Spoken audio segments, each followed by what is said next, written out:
En présentant ce matin au drapeau national, emblème de la patrie, ces jeunes recrues de la fonction publique, nous ne faisons que lier l'acte à la parole. Il y a de cela 10 mois, j'annonçais ici, sur la même place, que désormais tous les admis à la fonction publique vont suivre une formation militaire pour une période de 6 mois avant de rejoindre leur poste. À travers cet acte, les autorités de la transition viennent de passer un nouveau cap qui est la création de la réserve pour la défense de la nation. Aussi, je n'ai aucun doute que cette nouvelle génération de fonctionnaires saura se surpasser et impulser une nouvelle dynamique de performance de notre administration publique. Et ce processus sera maintenu pour les futurs recrues de la fonction publique. Et en guise de conseil, je les demande de ne plus tomber dans la facilité. Il les appartient désormais de préserver les acquis de la formation militaire, qui est la discipline, la ponctualité, la rigueur et surtout la loyauté.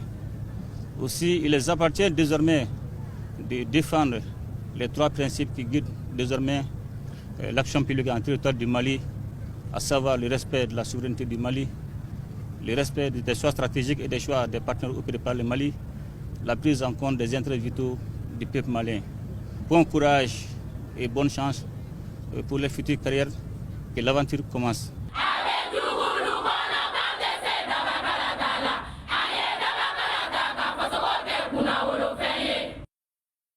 La fierté et la satisfaction, ce sont les sentiments qui animent les 784 nouvelles recrues de la fonction publique qui viennent de boucler 6 mois de formation commune de base dans le cadre de leur formation militaire obligatoire. Ce sont les citoyens imprégnés des valeurs d'intégrité, de loyauté et de responsabilité qui vont être déployés pour servir l'État. Bemba Sibi et Taïba Diawiakoui.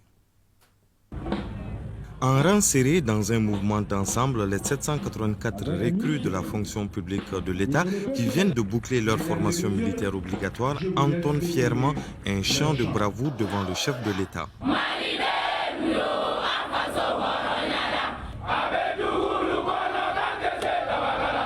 Ces hommes et femmes ont appris 6 mois durant les rudiments militaires tels que le maniement des armes, mais aussi le code de conduite d'un fonctionnaire et plusieurs autres valeurs indispensables à l'exécution de leur mission de service public. La rigueur, le vivre ensemble, la solidarité. Là, vraiment, parce qu'il y a des moments, c'est pas du tout facile, mais entre classes, on se serre les coudes. Nous avons appris la rigueur, la discipline surtout. Et le bon travail en gros. Nous sommes prêts à servir la nation. On a pris les démontages et les remontages des armes et on a pris aussi l'école du soldat. Cette formation, dans un premier temps, nous a appris la cohésion, l'entraide et même le fonctionnement de notre armée.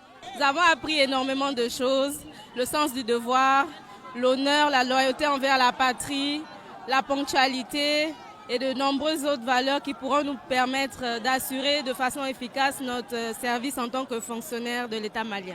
J'avoue qu'au début, ça a été très difficile parce qu'on ne savait pas à quoi on s'attendait. Donc c'était quelque chose de nouveau pour nous. Et Dieu merci, à notre arrivée, malgré les difficultés, avec l'accompagnement des encadreurs, nous avons pu nous y adapter. Ces jeunes recrues sont désormais aptes à servir, voire défendre la nation en cas de nécessité.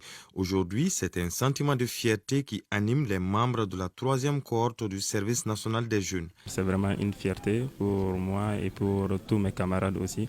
Certes, ça a été une formation pas du tout facile, mais alhamdoulilah, Dieu merci, la formation s'est bien passée. La joie, la satisfaction et le bonheur. Et la fierté d'avoir accompli 6 mois de dur labeur. Déjà, juste après l'arrêt du service national de jeunes et que notre promotion soit la première, alors c'est vraiment un sentiment de fierté. Ce premier contingent de fonctionnaires ayant effectué la formation commune de base militaire est composé de 539 hommes et 245 femmes. Au terme de cette formation militaire, l'heure est à la détente avant la prise de service dans leurs corps respectifs. Voilà, vous venez de constater le service national des jeunes renaît de ses cendres après un long moment d'interruption. Cette renaissance du SNJ donne l'espoir que le défi du renouveau peut être relevé. Tamsir Djabaté. Il y a de cela 4 décennies que le service national des jeunes a été institué. Nous sommes en 1983.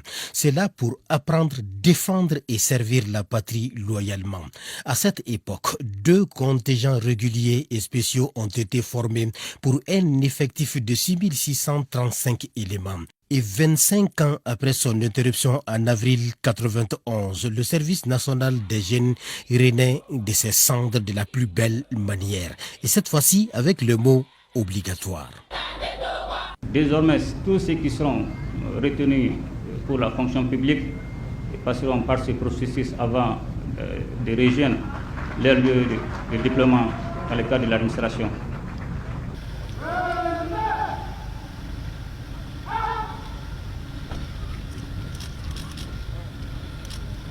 De la parole à l'acte, seulement 10 mois après l'annonce, voici le chef suprême des armées, colonel Assimi Goïta, à la place d'armes du génie militaire pour la présentation au drapeau de 784 admis à la fonction publique de l'État ayant accompli leur service militaire obligatoire.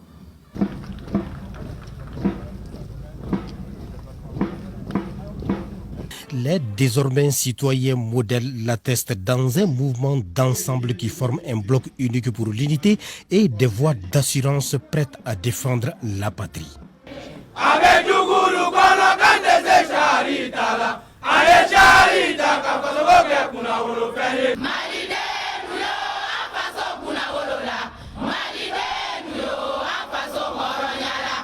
Et le major de la 3e cohorte, Boubacar Aliou Touré, réaffirme l'engagement des siens devant le chef suprême des armées. Major de la promotion. Numéro matricule 008707. Le service national des jeunes, désormais obligatoire, est salué et apprécié par l'amicale des anciens du service national des jeunes qui ont servi et continuent à servir loyalement le Mali.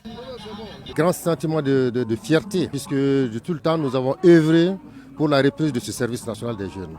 Parce que nous savons quelle est la portée et quelle est l'importance. Avec cette nouvelle reprise, ça, tout va rentrer dans l'ordre. Les gens seront à l'heure et puis vraiment la discipline sera dans le service.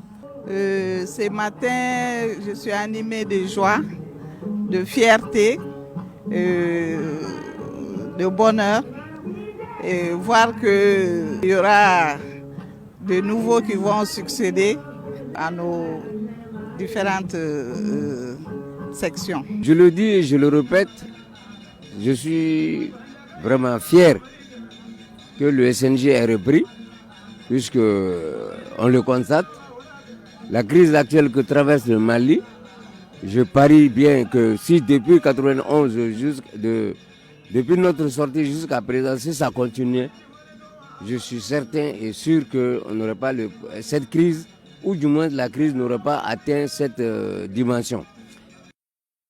Et l'on se souvient le 2 août 2022, les 784 admis à la fonction publique sont partis à la formation militaire obligatoire avec l'engagement de servir la patrie, comme c'est le cas de Abdoulaye Diabaté, le vendeur de coco désormais fonctionnaire. Et il y retourne avec plus d'engagement et d'amour pour la patrie. On a même plus que ça aujourd'hui, parce qu'on a été formé physiquement, moralement, pour servir l'État avec l'honneur et dignité. Oui, la fin de la formation, surtout militaire, est un jour de joie et de retrouvailles avec la famille.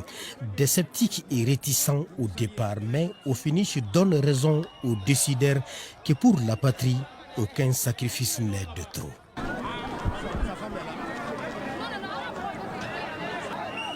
Au fait, j'ai un sentiment de grande joie pour le président de la transition. Je pense que cette initiative du président est vraiment la meilleure parce que ça donne un engouement pour le pays.